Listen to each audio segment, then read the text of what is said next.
Morning, everyone. As usual, we're just going to give it a couple more minutes here for everybody else to sign on.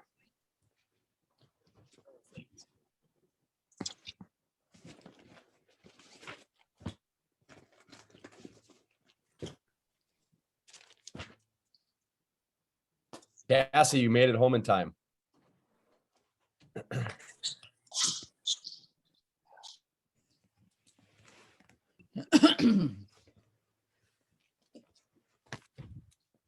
While we're waiting, does anyone have any good restaurant recommendations in Chicago?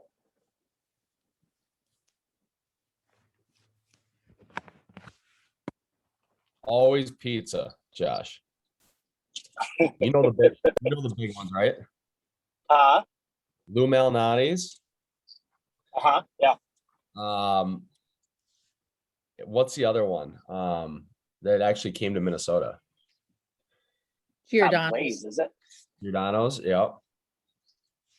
Giordano's, yeah. Let's be honest. Every restaurant. You go home, Parker? Good. Yeah, Cassie. I can't believe you actually made it home in time.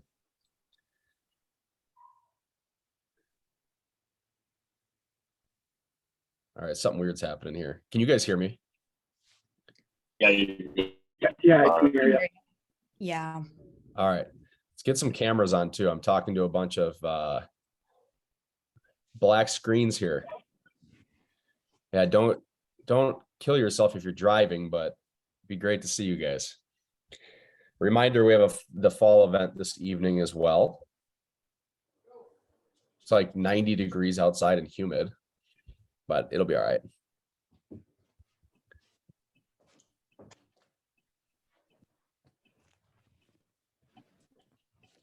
What's up, Krister? Thanks for turning your camera on. Hey.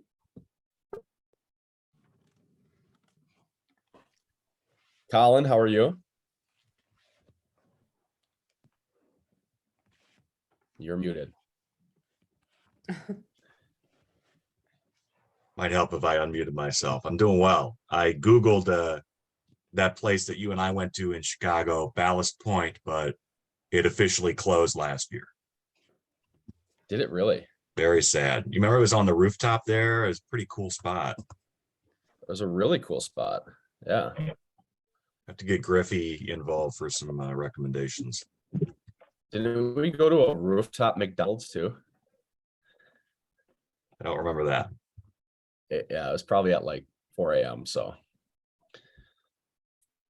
that will happen.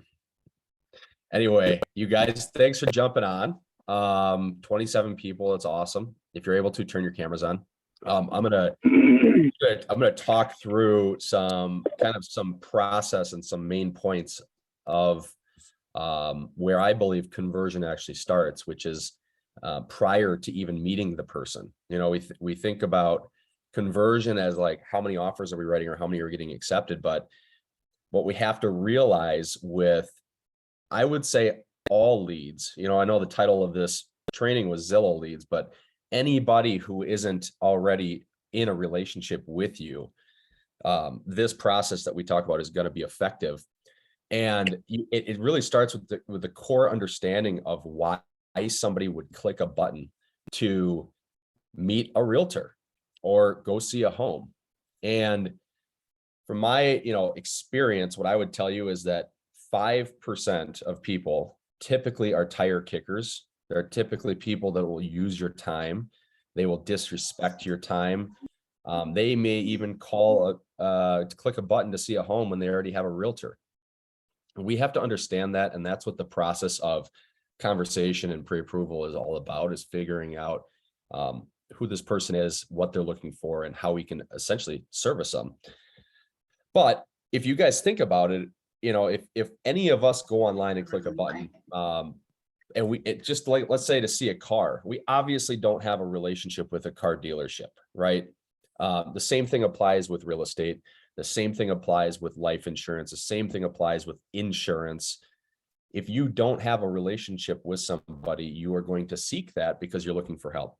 And as agents, it's our job from the first time that we meet with them or the first time that we talk with them to start forming that relationship with them.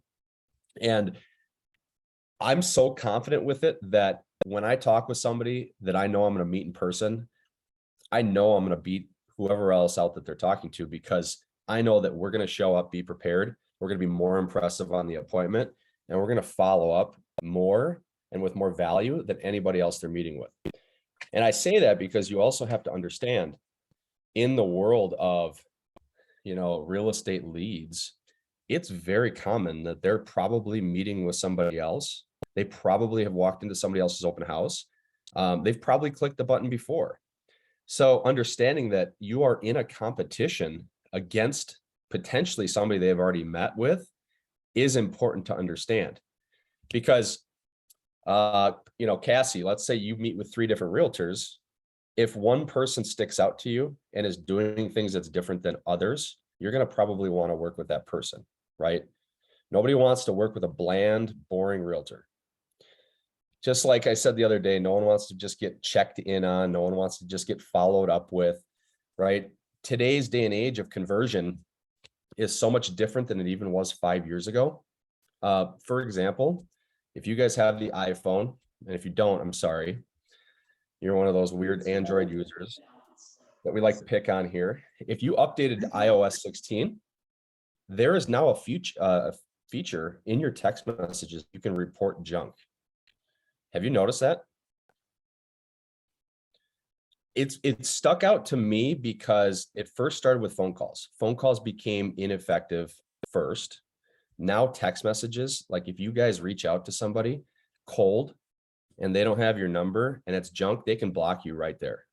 So we're moving towards this world of personal privacy, which, by the way, is a good thing. It's not a bad thing, unless you love getting BOGO sales and Fabletics texts like me, among other things.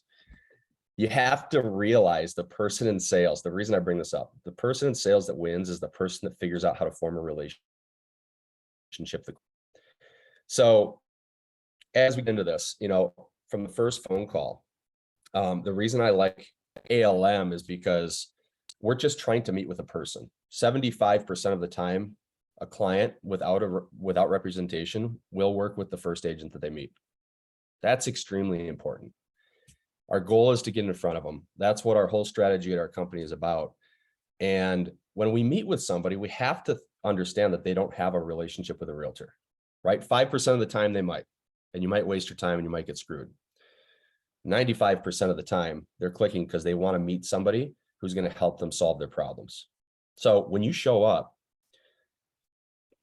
with excitement, show up with enthusiasm, show up as a professional, come prepared, bring a buyer packet, send them a video introduction, right? I'm not going to go into the whole ALM script because we've done that multiple times, but show up prepared to the appointment. And if you're not, like, let's just say you're in gym shorts and a t-shirt. I was talking to Joe Dress the other day. He goes, you have to tell them that, because if you don't forecast that expectation, they're going to think that you're a slob, right? And that first impression is so important. However, if you say, hey, you know what, I'm just coming from my son's baseball game, I have gym shorts on and a t-shirt, but I'd love to show you this house. They're going to say, hey, no problem at all. You're a human. I understand, right? But you'll notice me say this a couple times. Forecast the expectation. Do you know this? I don't know if we've ever talked about this, but Zillow came out with a stat that said 52% of people didn't know how or when to make an offer on a house. That's crazy, isn't it? You'd think that you would walk into a house and you'd be like, hey, I like this. Let's talk to my realtor about making an offer, right? 52% of the people don't understand the process of getting a home in contract. So we have to forecast those expectations the whole way and educate them, right? So number one, let's show up prepared. Let's show up on time. Let's bring our buyer packets. Let's be presentable. Let's be enthusiastic. If you're having a bad day, put a face on, right? If you're hungover, put a face on. Like, you got to grind out some of these situations in life that could potentially lead to an unbelievable client for your entire career. So, what I always thought about is just bury the excuse and show up prepared. And it works all the time. You have to also understand that every time you meet somebody, you have an opportunity to sell them a home. That home represents a certain amount of money, and it represents a relationship that could literally provide you 10 different clients. I've had one lead. It's the most I've ever had. One lead has sent me 10 referrals. The lifetime of a client is unbelievable. So that's reason in itself to show up extremely excited. The process in which you show a home, I think, is also extremely important. And I don't think we really talk a lot about the process of showing a home. The more showings you go on, the more of a routine you get into. But the process of showing the home is not even about showing the house. It's about asking the questions. It's asking those deeper questions about, what does buying this home do for their family? How does this house, or how does this process change their life, right? Why are we looking at homes? And what are we going to get you guys? It's going to be, we're looking to get into a new school district. We're having a second child. We're downsizing, or we're upsizing, or we're whatever it is, right? During that first appointment, we have to figure out why this person is trying to buy a house. If you're not asking those questions, those discovery questions, you're really missing an opportunity. And what I'm doing when I walk around a home is I'm asking them, what do you think about this bedroom? Is this big enough for your kids? Is this big enough for you? What is this bathroom missing? If you could have the perfect bathroom, I don't know why I picked bathroom, but what does that look like, right? As we're walking around the home, we're getting feedback constantly, right? And we're aware of that feedback, and we're using that, and we're storing it for future use. But if we don't ever ask the questions, like if you walk in a house and you just let people go and then they come back to you, you're never going to get those answers, right? You're never going to get it. So personally, I'm not looking around the house and saying, hey, we got mahogany wood on the walls and we got luxurious level 3 carpet. I don't care about that. I care about, what does this home do for your life, and how does it change your life, and how can I be a part of that, right? Because we can use that later after you've shown them 10 homes and you've shown them exactly what they've told you they're looking for. We can sit down with them and say, Austin, we've looked at 10 homes. You told me, and I'm just making this up, you needed a big fenced in backyard, District 196, 4 bedrooms upstairs, and not a piece of crap. We've looked at 10 homes, and I feel like we've seen 5 that would be really close matches to that. What can I do to find you better homes? That's a reversal right there, Austin. They're going to sit back and be like, well, you can't do anything, Austin. You've shown us 10 great homes. Okay, well, help me understand what has been missing in those 10 homes so I can go and find it for you. You understand the way I just said that does not come off as salesy. It comes off as genuine, comes off as caring. The last thing anybody wants to do is be sold.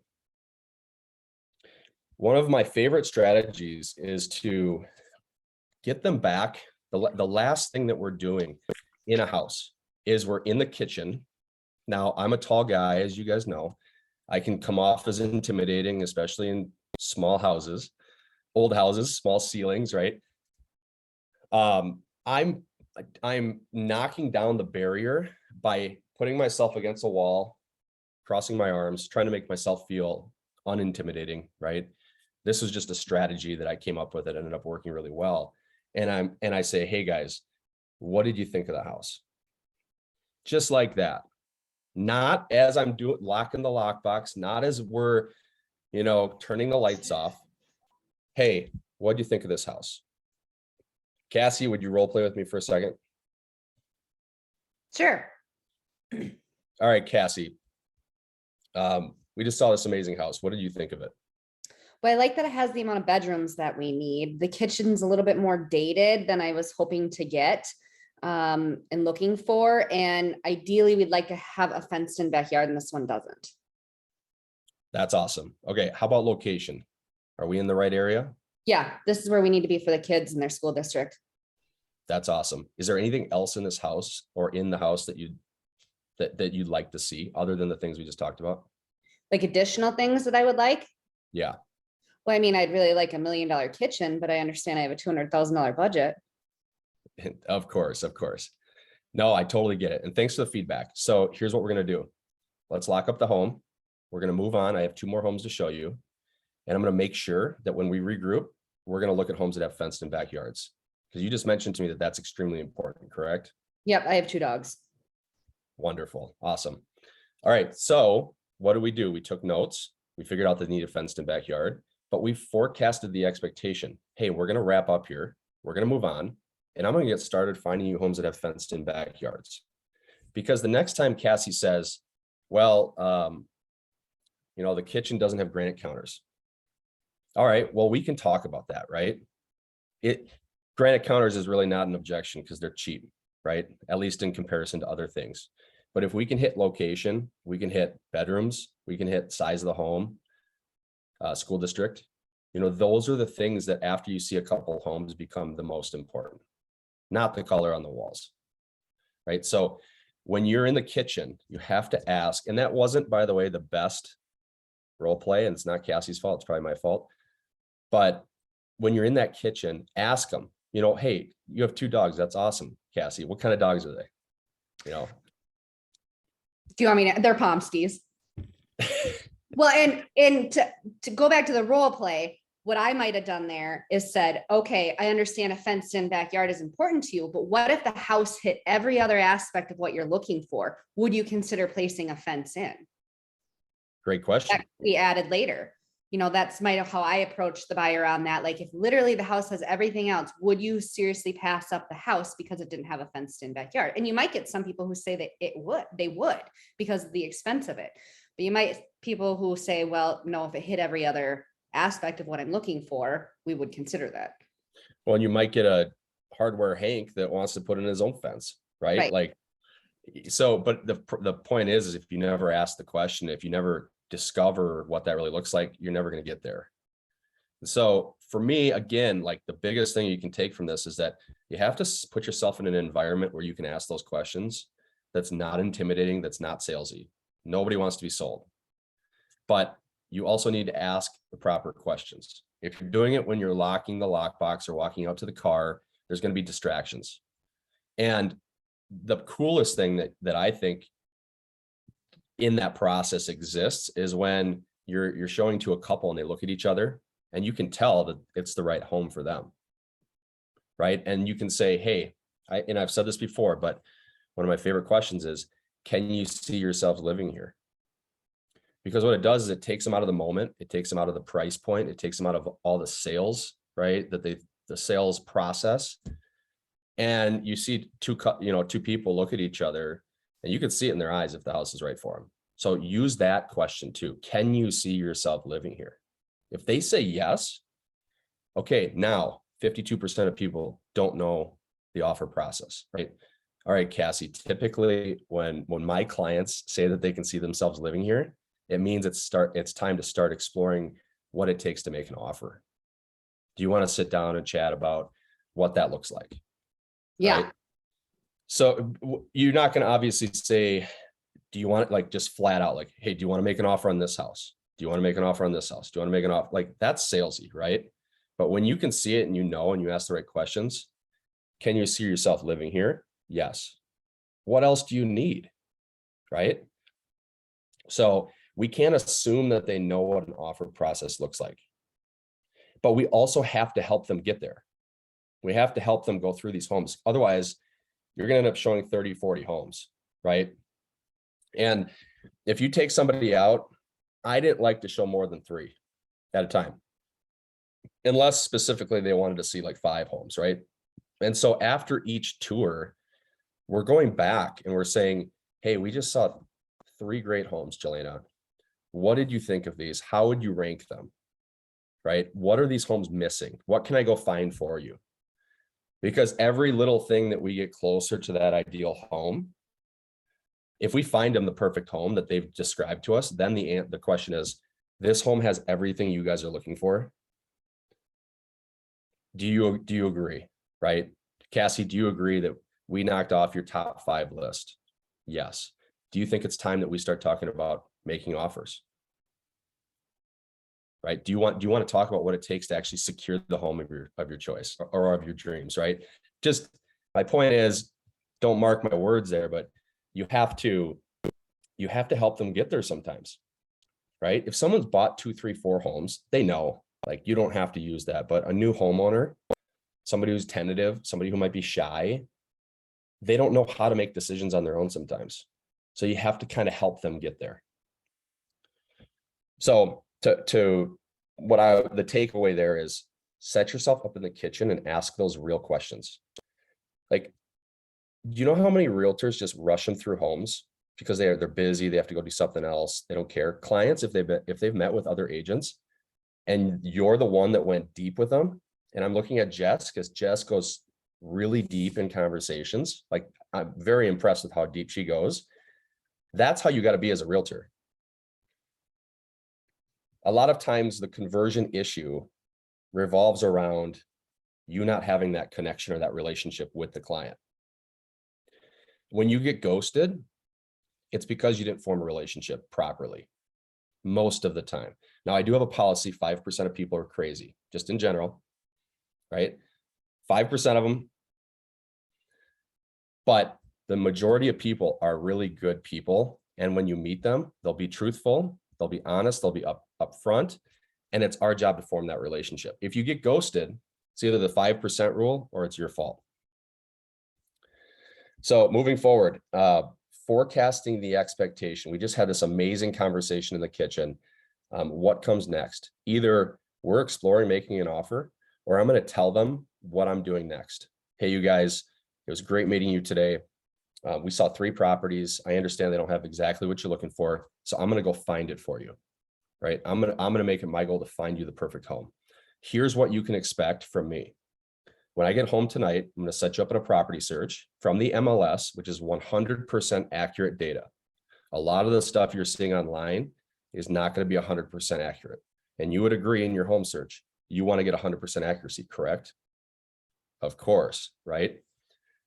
At the same time, I don't want them just out there browsing the internet, because when they're browsing the internet, they're clicking buttons. When they're clicking buttons, they're getting realtors, title, mortgage, all of BS, right? So get them set up on a search. You have to be able to monitor them on a search. This is really key. The next thing I'm going to tell them is, hey, the second a home becomes available that I think might work for you, I'm going to email it to you. And I'm also going to text it. Does that work? Is that okay? Yes. Okay. Hey, I got to make sure I have the proper information. This is your cell phone. This is your email, correct? Yes. Perfect. All right. You have my word that whenever a home that I think works for you guys, I'm going to email it to you. You're going to get that before anybody else. The next thing that I'm going to do is I'm going to send you a market update every single week. You know, we're in a changing marketplace right now. Rates are going up and down.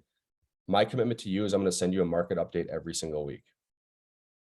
Let's say you're working with 12 people on a Friday or a Thursday, go into Follow Up Boss, write out a short email, maybe put a screenshot of the inventory and send it to them. BCC them, right? Obviously, just so they don't get 12 email addresses. But how impressive is that? How many realtors are sending them market updates? Probably none, right? So now we're proactively sending them properties. We're proactively providing market updates. We are intentional. We're asking the right questions. We're winning that relationship race. And again, conversion always comes down to the relationship. If it's rushed, your conversion will drop. If you don't ask the right questions, your conversion will drop.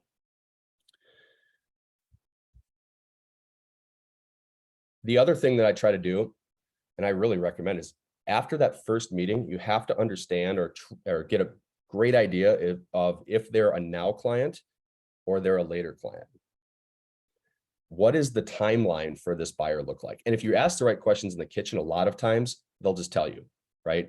You'll ask the question, they'll talk about a school timeline, or we want to get in before summer, or before Easter, whatever. That will allow you to properly set up your follow-up. Like, I bet you though, there are agents on this call that have not asked that question about timeline. You don't know if they're going to buy now or they're going to buy in the spring, right? And if you have one of those older leads that's maybe a nurture that you haven't talked to in a month or two, maybe they went cold, it's like a dead lead. You could just reach out with a text message that just says, hey, it's Parker. Just wondering, did you buy a home already? Or are you looking into next year now? Like if you haven't, you know, if you're not working with them, if you're not in contract, whatever, if you give them two options, a lot of times they'll choose one or the other. But you can't be spending your time with somebody that's buying in the spring right now, showing them 10 properties on a Saturday. You can't, because that's going to take time away from your family, from yourself, and from your business. That's one of the most important things. When are they going to purchase? And it's a really easy conversation. I would just say, you know, Cassie, you know, in the meantime, if something really special pops up, I'd love to show it to you.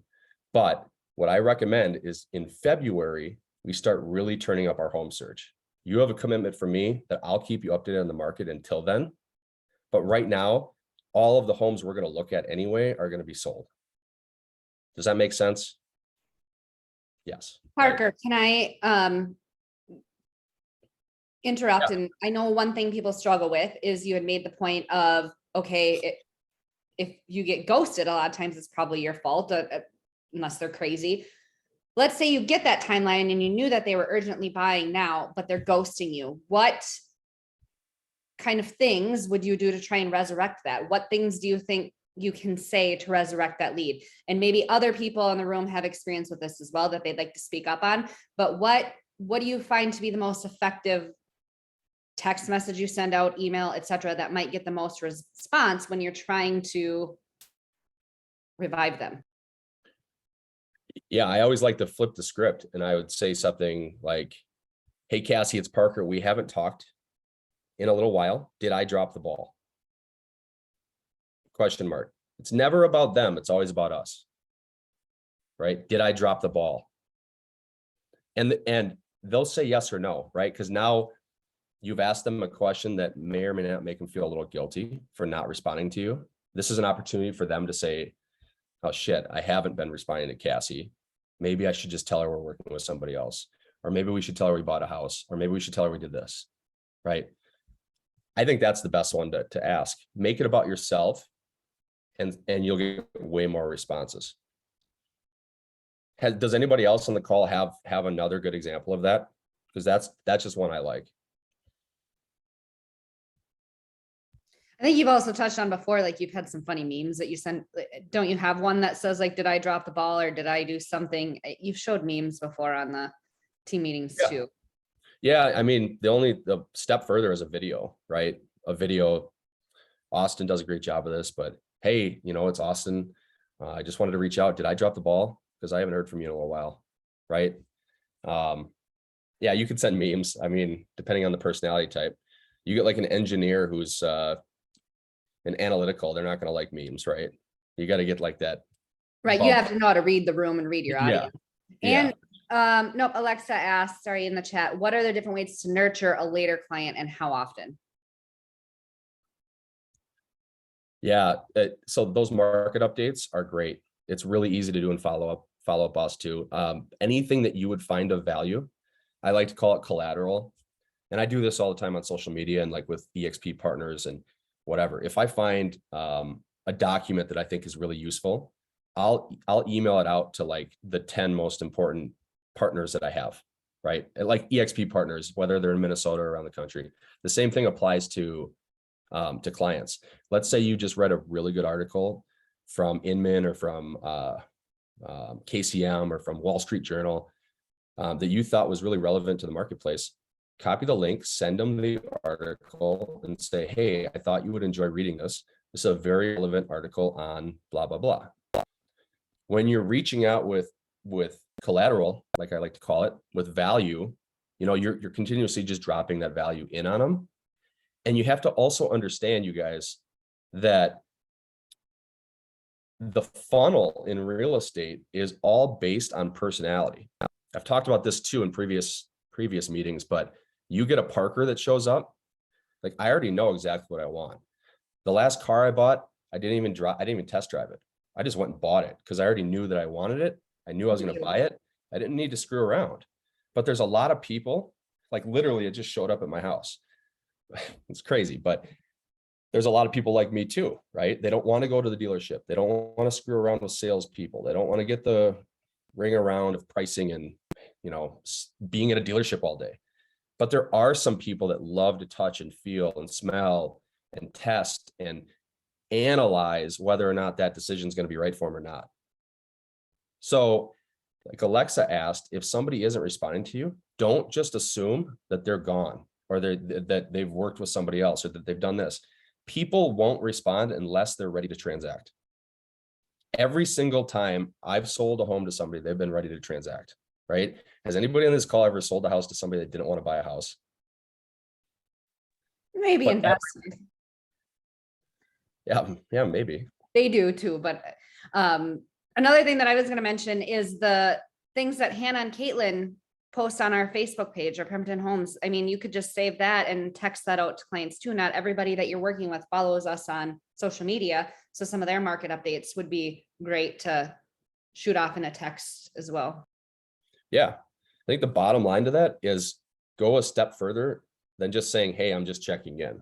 Like, hey, are you still alive? Is this still your cell phone number? When somebody's ready to transact, they will be ready. And I know there's people on this call that have had that person out of the blue come back after not responding to them for 2 months, 3 months, and say, hey, Jelena,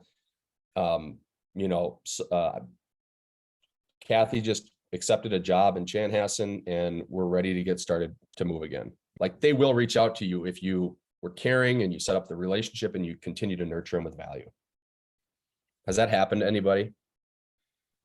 Literally just happened to me, and it's one of my deals closing at the end of the month. They told me they were committed to an agent that they knew, and I just continued to send stuff to them over the course of about 4 months, and it turned into a sale. Yeah, I mean, that's awesome. And the thing about it is that when you're a new agent, you're not going to experience this as much as a more tenured agent. Like I just had somebody come back who was a Zillow lead in 2016 and message me. And if Jen's on this call, she knows exactly what that person is. It's been a huge pain in the ass, but she came back because she's been watching all of our stuff ever since 2016. And apparently I did a good enough job where she didn't feel like she had to go out to the marketplace and meet a different realtor, right? Because I just continued to drip and drip and drip. The videos, they get videos every 2 weeks, the database, right? They're getting social media content. They're getting emails from me. And if you have 50 leads in your follow-up boss account, like your nurtures, go in there, mass email them, BCC them. Hey, cut out all the fluff of the email, right? Hey, Jess, it's Parker. Hope you're off to a great start on your Tuesday. Cut that BS out. Just write, hey, I was thinking about you. Thought you'd enjoy this article. That's it. And what does that do psychologically? Just like, well, Parker was thinking about me. That's really caring. It's really nice, right? And then you read the article and you're like, that was great.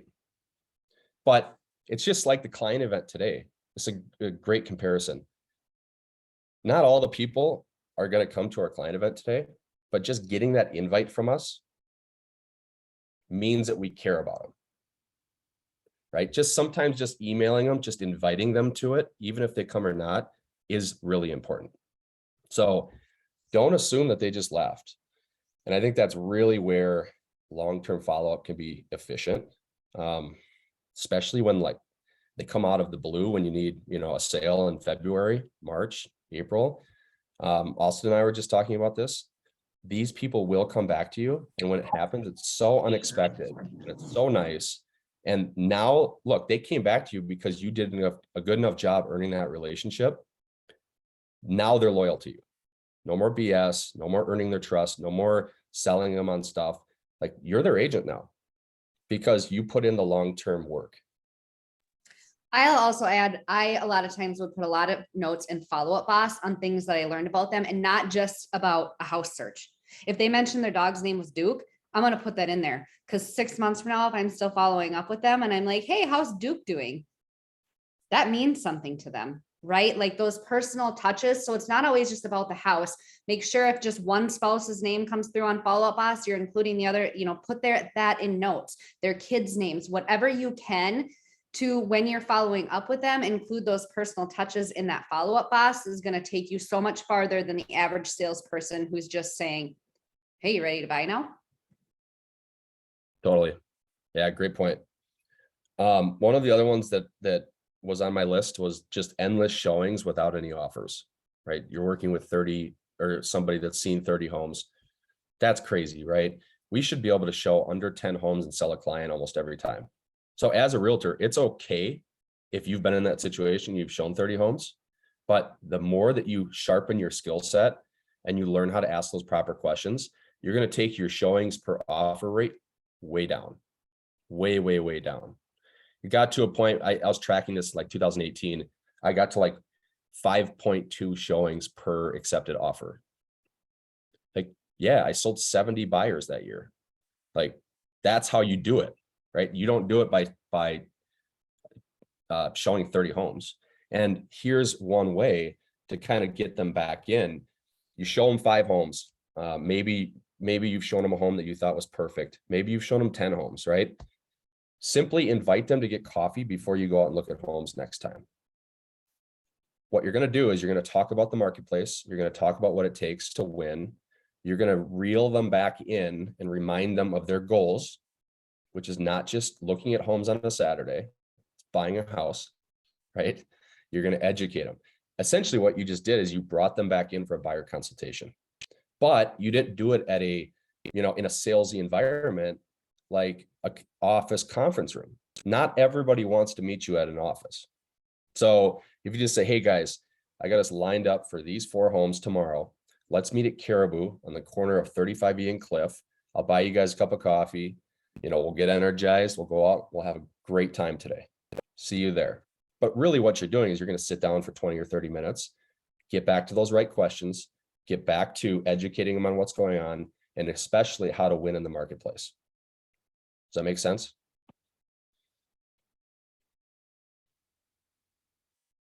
And no, like alcohol does not count. So don't meet for beers before showing homes. Although that might be a decent way to get an offer signed, I guess, but just kidding. Other objections, you guys, what else have come up that we can talk about? And speak up, because a lot of you reach out. So I know they're out there. And if you're struggling with it, someone else on the call probably is as well. So let's How hear about them.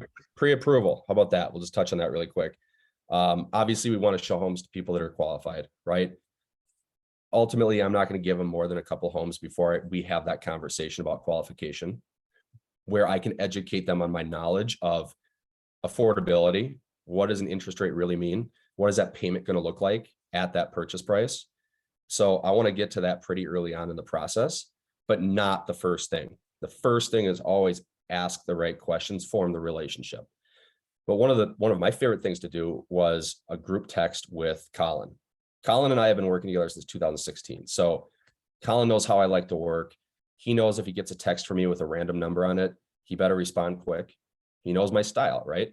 So a lot of times I'll just be like, you know what I can do is just simply connect you in a group chat with my favorite lender. His name is Colin Smith. He's wonderful. He has 10 years of experience. You guys at least have a relationship there. You have a chance to connect. And best case scenario is we can nail down those numbers for you so we know exactly what we're looking at. Right? A lot of people, what they say is like, yeah, I'll connect you later. And they get home and 4 hours go by and they send out an email with their lender or with multiple lenders or whatever. Do it right on the spot. Just set up that group chat and just get them in touch with the lender. Because now what do you have? You have an accountability partner, and just Colin, for example, who's in follow-up boss, who's contributing to nurturing them, who's contributing to adding value, who's on the spot, reading the notes. Like, that's a killer relationship to have.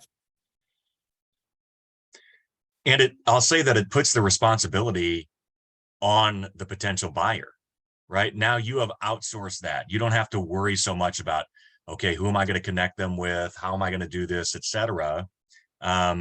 You have entirely delegated that. Like, all right, I'm going to connect you guys right now. And then it's in the lender's court and it's in the buyer's court. It also is going to give you an opportunity for a litmus test for seriousness. Okay, we're going to find out really quickly how serious this buyer is, whether they want to go through the pre-approval process. So I think that it takes it off your plate and then also gives you a gauge for how serious the buyer is. For sure. How about that buyer that refuses to get pre-approved? Has anybody had that happen? Or they're like dodging the process? Yeah, I'm dealing with it right now. You guys are helping me so much right now. I'm like, okay, right on the spot, get Colin on there, we're good. But yeah, they were just like, they wanted to see more and more homes. And I'm like, okay, we just got to get pre-approved really quick. But I wasn't doing the on the spot. So my first one didn't go well because I just CC'd like Colin in there and I did it at the end of the day. But then the next one, I was like, when he didn't answer, I was like, okay, so I sent you that information regarding the pre-approval. So I was just wondering like what time works best with you to connect with Colin. So then I finally was able to convert it over to an appointment that time. But yeah, we didn't want to get pre-approved at all here. Hey, Parker, what I do is I set the expectation kind of before we even meet, like what those steps are. So we have a phone consult or Zoom or whatever it is. But then once we see that first one, I'll do that where I'll send them the lender right then and there. And then after I leave there, I send them a video and thank them. Nice to meet you and this and that. And then I tell them, okay, here's your next step. Gonna need you to connect with them. I'll check back with you in 2 to 3 days. Once we have that going, that will give us a better idea of what our price range is, because I need to be able to set up a search to set you up for success. And I can't do that if we don't have the right numbers. So, and then that allows me the opportunity to have another touch point in a couple days. And really it's down to them. They either do the homework and they get the credit for it, or they don't do the homework and we're not going to see homes. So, if it's somebody that is, you can tell, right? I mean, you can tell if they're solid people. Sometimes I'll go a second time, but the ones that are really wonky and shaky, we're not going until they've had that conversation. And it's just that simple. I put my foot down on it because I don't have the time anymore to waste the time. Yeah. So, and if you put it in a way of, before I was trying to be their friend too much, and I was trying not to be salesy and was actually promoting myself as I'm not a sales agent. Now I flat out ask them, like, is this a home you'd be interested in writing an offer on? If they say no, then I say, okay, let's talk more about that. So I do ask them and do tell them, like, I wouldn't be doing my job, right? You want a great salesperson, and that's what I'm here to do. So, and then I flip it back into the service mode. So it's a fine line of kind of feeling them out each time. But I found that if I give them that homework, they want you to lead them. I mean, it's just that simple. And if you let them run the show, you'll be, for lack of a better word, you're dicking around for a month, and I'm not dicking around for a month anymore. Ever. Yeah. I mean, you have to know where to spend your time, right? Especially as you get busier and busier. And that's where the nurture game really becomes a really good skill set, because you have to be able to determine who's now, who's later. But Alexa, one line that I like is, have you explored your financing options? Because no one wants to get pre-approved. Like half the people don't even know what pre-approved means, right? And other people out there, like people again, and this is maybe an opinion, but people don't like to be sold. They like to have options, right? And we can't assume that they already know about it or don't know about it. So, hey, have you explored your financing options yet? Yes, you have. Oh, that's awesome. Which bank did you go to? Then they say like, well, US Bank, the rate's going to suck, right? VU, the rate's going to suck, right? Any bank that has a program for somebody, the rate's going to be higher because there isn't free money. That's an opportunity for you to help them out, show them your value and say, hey, you know what? I have a lender who's fantastic, in this program or in this price point, or like Alexa, the more experience you get, like they quoted you at 6.75, that seems a little high to me. Like I would recommend you get another opinion. I mean, if we can save you a point on your rate, isn't that worth it? Right? Think about if they just rushed in and signed 6.75 versus you helping them get 1% lower. Like that's a huge value from their realtor. I asked So- that same question you asked. Sorry, I don't want to interrupt you. I just want to share this. You had mentioned like 52% of buyers out there, like they don't know the process. It's exactly the same with lending. So don't just assume that they don't want to get pre-approved.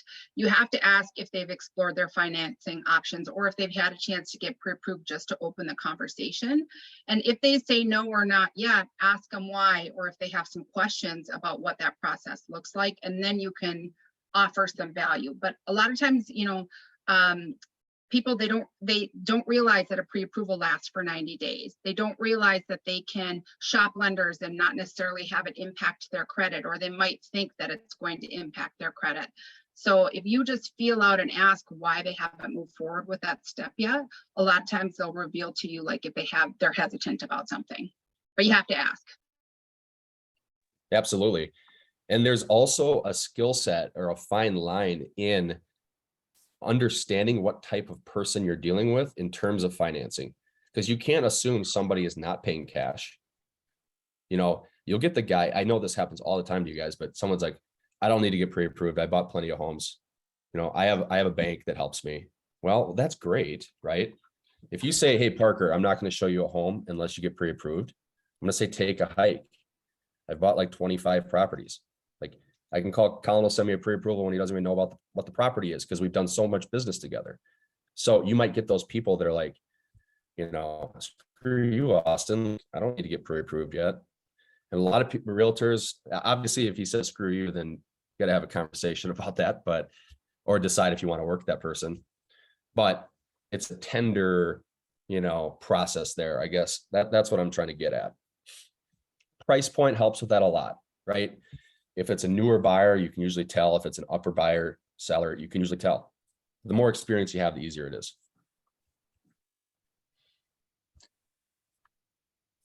I just wanted to add one quick thing. I have a template that essentially I will use when someone connects a potential buyer.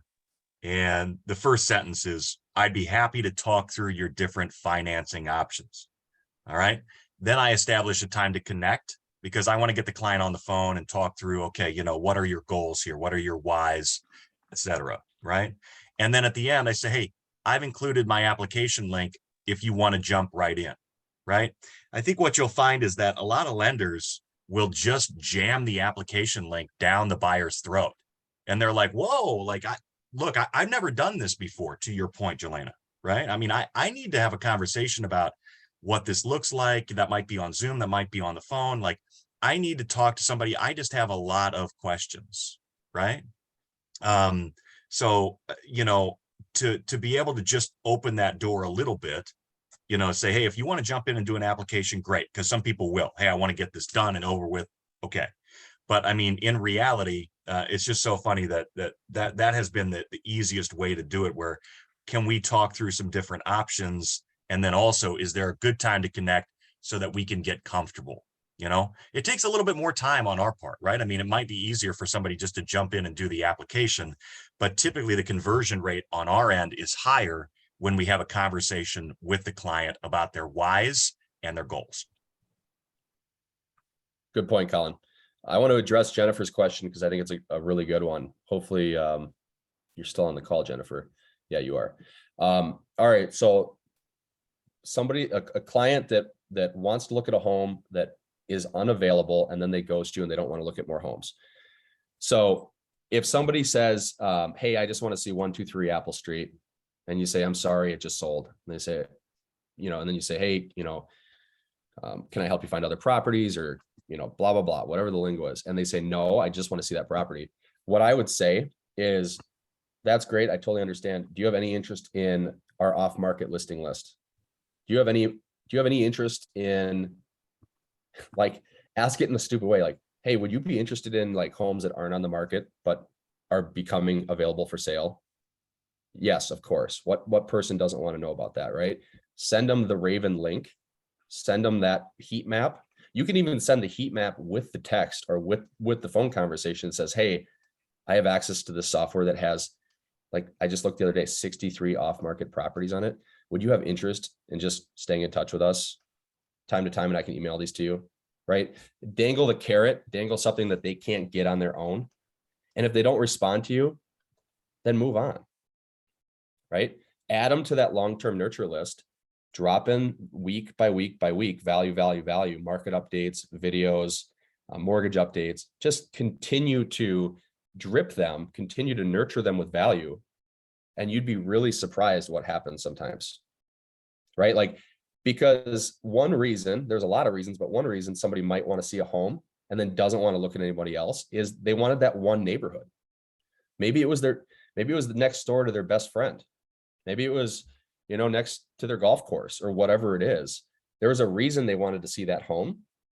So I would target that area and send them properties that are off market. I would send them properties that are on the market that just hit the market. And you can do that really easily by setting up a search for yourself around that area in that price point and call it like Jennifer's list or like Jennifer's Jennifer Nurture or something like that. And every time a property comes up, email it to them. Hey, this just popped. It was just down the street from the home that you wanted to see, but it's sold. Would you have interest in seeing this? That's one example.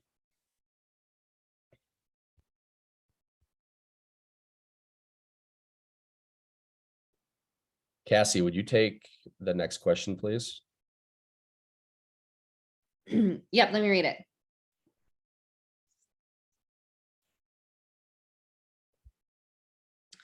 Okay, I guess, Alexa, I'm a little confused. Naturally discuss how we're going to make an offer at the end of the series showing.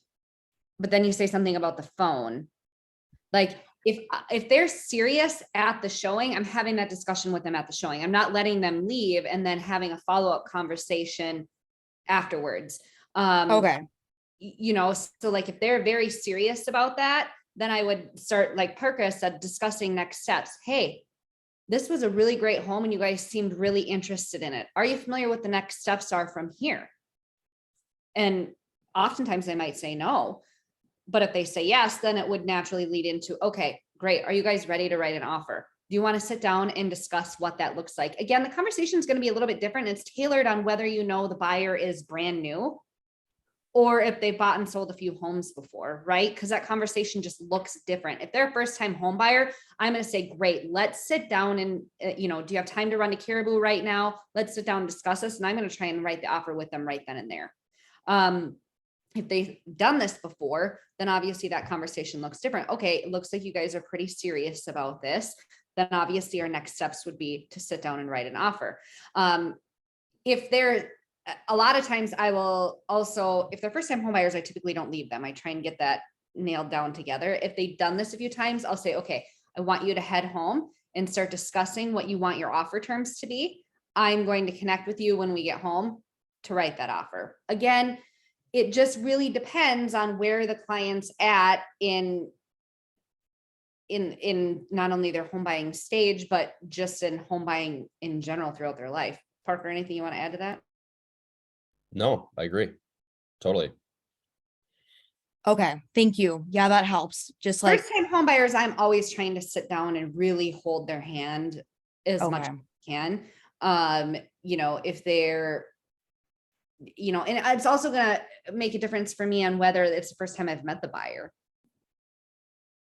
If Okay. it's the Thank first you time I've met guys. the buyer and they're wanting to write the offer again, I may try and get them to go to the local coffee shop so they're not having too much time to, call mom and dad and realize that Aunt Jenny is a realtor and sells home. You know what I mean? Like I'm going too far into the weeds here now, but just try and have that conversation at the house with them and ideally get them to go somewhere to write that offer. Okay. So just just throw it in. Yeah, let's discuss that. And okay, that makes sense. Yeah. As we wrap up, A lot natural to you too, as you do more of this, Alexa. I mean, some of the other, it feels uncomfortable and awkward right now. And that's why even giving you these answers is a little like, because every client is so different. And it's just the more experience you get, the more natural it becomes. Thanks, Cass. yeah, totally. I want to mention this too, that you have to understand that the game we're playing with, we'll call them leads, right? But they're really just people you don't have a relationship with. It's all a numbers game. It's truly a numbers game. And the more skills you have, the higher your conversion rate is going to be. But here's what I know. 20% conversion is very realistic for these type of leads that we're getting. If you took 5 leads or appointments a week, it's 20 a month, right? 20 a month. It's a lot. You convert at 20%, that's 4 home sales. If you do that every single month, it's 44 home sales. You're going to crush the year, right? But more importantly, that's 44 people that are now your past clients that can refer you business, that you can nurture, that will repeat, buy, and sell. So you have to understand that it's like baseball. You hit 315 and you're in the Hall of Fame, right? Maybe like 320, you're in the Hall of Fame. You hit the ball 1/3 of the time and you're in the Hall of Fame. In real estate, you convert at 20-25%, you're one of the best of the best. So really diving into that database, knowing that people have come to you for a reason, knowing that 25% of them will buy a home, 20%, whatever. And there's agents on our team that have a higher conversion rate than that, by the way. And the ones that don't will buy at some point. So I truly believed that if somebody didn't want to work with me, it wasn't going to be in their best interest. If somebody ghosted me, I moved on to the next person. If you don't work with me, like legitimately, you're making a bad decision, because we're providing so much value, so much education. We care so much more. We're going to work harder. We invest more in our businesses. It means more. That's the way I thought. So like Alexa, for example, convince your mindset that you are the best person to work with, right? It'll come out in your follow-up. It'll come out in your conversation. It'll come out in the way that you nurture them. But you have to understand that the second you stop nurturing them, the second you stop sending them things, is the first opportunity they're going to go and work with somebody else. So let's see, Crystal's not on here. Crystal with a C. She's had people that have come back 3 years after meeting her. 3 years. You all know Crystal's personality. She's not going to let somebody go. Right? You have to be like that. And it's very easy. Who's buying now? Who's buying later? Let's nurture the laters. Let's send something of value every week, every 2 weeks. You guys could do a market update in BombBomb and send that out to all of your nurtures every 2 weeks. You could do KCM sends you content ideas that are incredible. The consumer doesn't get access to KCM. I printed it out. I don't know where it is right